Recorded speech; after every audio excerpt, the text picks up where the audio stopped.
ഹോട്ടലിൽ നിന്ന് ഭക്ഷണത്തിൽ പുഴുവിനെ കണ്ടെത്തിയതിനെ തുടർന്ന് സ്ഥാപനം അടിച്ചുപൂട്ടി. കോട്ടയ്ക്കൽ കുർബാനയിൽ പ്രവർത്തിക്കുന്ന ഗ്രിൽസ് റെസ്റ്റോറന്റ് എന്ന സ്ഥാപനമാണ് അടച്ചുപൂട്ടിയത്. 5 വയസ്സുകാരിയായ മകൾക്ക് ലഭിച്ച ചിക്കനിൽ നിന്ന് പുഴുവിനെ കണ്ടെത്തിയതിനെ തുടർന്ന് വളാഞ്ചേരി സ്വദേശി ജിഷാദ് നൽകിയ പരാതിയിലാണ് നടപടി.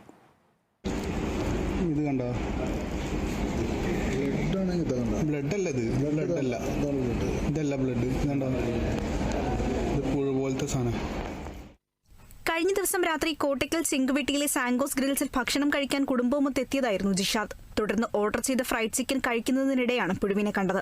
5 വയസ്സായ മകൾക്ക് കഴിക്കാനായി ചിക്കൻ ചെറിയ കഷ്ണങ്ങളാക്കിയപ്പോൾ പുഴുവിനെ കണ്ടെത്തുകയായിരുന്നു. കടയിലെ ജീവനക്കാരോട് വിവരം അറിയിച്ചെങ്കിലും നിരുത്തരവാദപരമായ സമീപനമാണ് ഉണ്ടായതെന്ന് കുടുംബം പറയുന്നു. ശേഷം എത്തിയ മാനേജർ ഇത് പുഴുവല്ലെന്ന് വാദിക്കുകയാണ് ചെയ്തത്. തുടർന്ന് ഭക്ഷ്യസുരക്ഷാ വകുപ്പ്, ജില്ലാ മെഡിക്കൽ ഓഫീസർ, കോട്ടയ്ക്കൽ നഗരസഭ എന്നിവർക്ക് പരാതി നൽകുകയായിരുന്നു. പുഴുവിനെ കണ്ടെത്തിയ ചിക്കന്റെ ഫോട്ടോയും വീഡിയോയും ഉൾപ്പെടെയാണ് പരാതി നൽകിയിരിക്കുന്നത്. തുടർന്ന് കുർബാനയിൽ പ്രവർത്തിക്കുന്ന സ്ഥാപനത്തിൽ കോട്ടയ്ക്കൽ നഗരസഭാ secretary Kumar, health inspector MO Anuroop എന്നിവർ പരിശോധന നടത്തി സ്ഥാപനം പൂട്ടുകയായിരുന്നു. പഴകിയ ചിക്കനിലാണ് ഇത്തരം പുഴുക്കളെ കാണുകയെന്നും കടയുടമയോട് വിശദീകരണം ആവശ്യപ്പെട്ടതായും അധികൃതർ വ്യക്തമാക്കി. Kerala vision news, Malappuram.